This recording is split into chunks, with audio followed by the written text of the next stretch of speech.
انبیاء کرام علیہ الصلوۃ والسلام کے بارے میں ایک اور عقیدہ اور نظریہ کہ تمام انبیاء کرام علیہ الصلوۃ والسلام معصوم ہیں.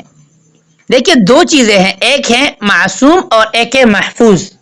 معصوم کا مطلب یہی ہوتا ہے کہ اللہ رب العزت اپنے نیک بندوں سے گناہ کرنے نہیں دیتے، اور محفوظ کا مطلب یہ ہے کہ گناہ ہوتا تو ہے لیکن اللہ رب العزت باقی نہیں رہ دیتا.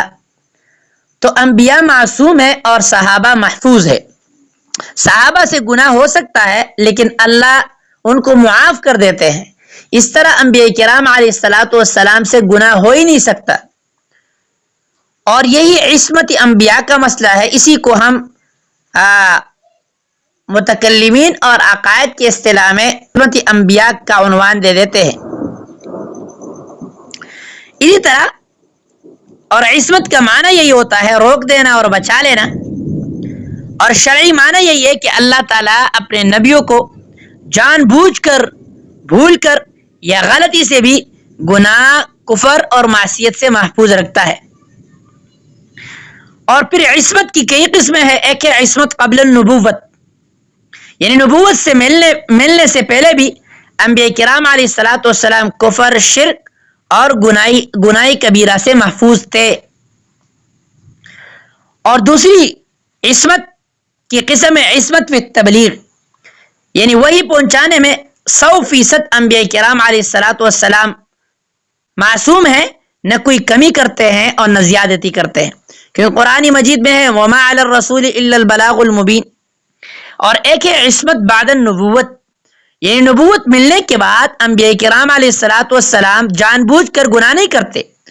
اگر کوئی بشری لغزش ہو جاتی ہے تو فوراً وحی کے ذریعے ان کو تنبیہ ہو جاتی ہے اور وہ توبہ کر لیتے ہیں، اور اسی کو ترک اولا کہتے ہیں، یعنی بہترین بات کو چھوڑ لینا. اور قرآن مجید میں آپ لوگ دیکھیں گے تو قرآن مجید میں انبیاء کرام علیہ الصلوۃ والسلام کو نسبت کی گئی ہے. مثال کے طور پر ذنوب کی نسبت کی گئی ہے، اس طرح خطا کی نسبت کی گئی ہے آدم علیہ الصلوۃ والسلام کی طرف. لیکن یہ دراصل میں خطا جو ہے یہ ترک اولا ہے، یعنی مطلب بہترین کام کو چھوڑنا ہے. باقی جو کام انہوں نے کیا ہے وہ جائز کیے ہیں، وہ ناجائز نہیں کیے ہیں. یا انبیاء کرام علیہ الصلوۃ والسلام نے غلط فہمی میں کیے ہیں، ایسے کام نہیں ہے. اس کو آپ یوں کہ اس کو ذلت کہتے ہیں، یعنی پھسل جانا، اور پھسلنے سے کوئی بندہ اس کا ارادہ نہیں ہوتا تو اسی وجہ سے یہ گناہ بھی نہیں ہے.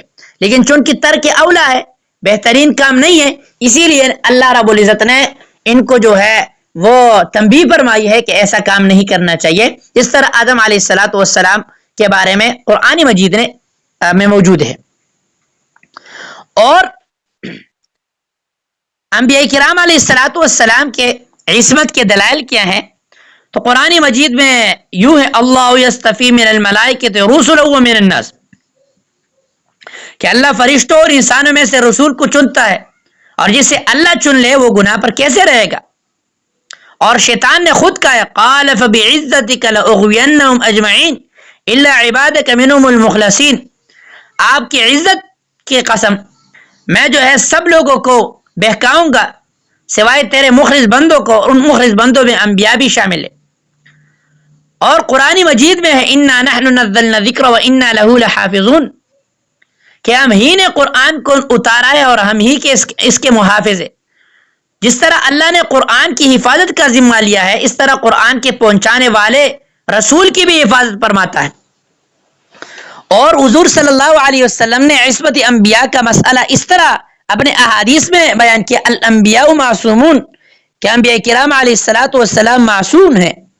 اور یوسف علیہ الصلوۃ والسلام کے قصے میں کذالک لنصرف عنہ السوء والفحشاء انہ من عبادنا المخلصین، ہم نے اس سے برائی اور بے حیائی کو دور کر دیا، بے شک وہ ہمارے مخلص بندوں میں سے تھا. اور عقلی دلائل یہ ہے کہ قرآن مجید نبی پوری امت کے لیے نمونہ ہوتا ہے.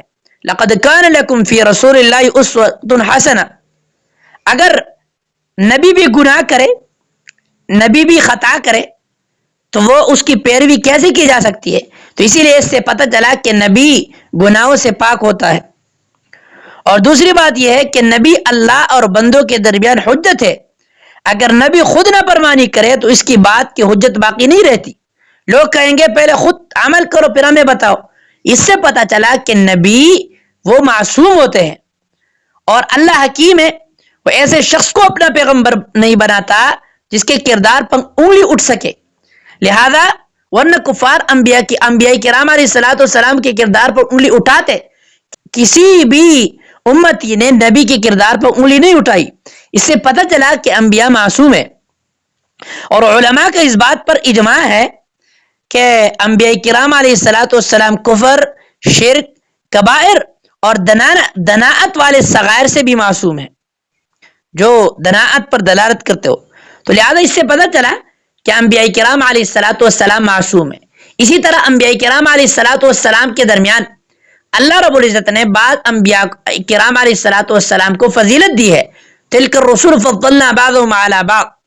تمام انبیاء کرام علیہ الصلوۃ والسلام وہ نبوت میں برابر ہے لیکن درمیان میں فرق مراتب ہیں. سب سے افضل حضور صلی اللہ علیہ وسلم ہے، حضرت محمد الرسول اللہ صلی اللہ علیہ وسلم. اس کے بعد باقی انبیاء کرام علیہ الصلوۃ والسلام کے مراتب ہے. رسول نبی سے رسول جو ہے وہ نبی سے افضل ہوتا ہے چونکہ ان کو کتاب بھی دی جاتی ہے اور نئی شریعت بھی دی جاتی ہے. اور نبی کا مرتبہ یہ رسول سے کم ہوتا ہے. نبوت میں تمام برابر ہے لیکن رسالت اور نبوت میں بعض حضرات کے ہاں فرق ہے. اسی لیے نبوت اور رسالت یعنی نبی اور رسول کے درجے میں بھی کیا ہے؟ فرق ہے. امید ہے آج کے عقائد آپ سمجھ گئے ہوں گے اور آئندہ بھی انشاءاللہ تعالی ان عقائد کو، نظریات کو ہم آگے لے کے جائیں گے. اللہ ہم سب کو صحیح عقیدے کو اپنانے کی توفیق عطا فرمائے. وآخر دعوانا ان الحمد للہ رب العالمین.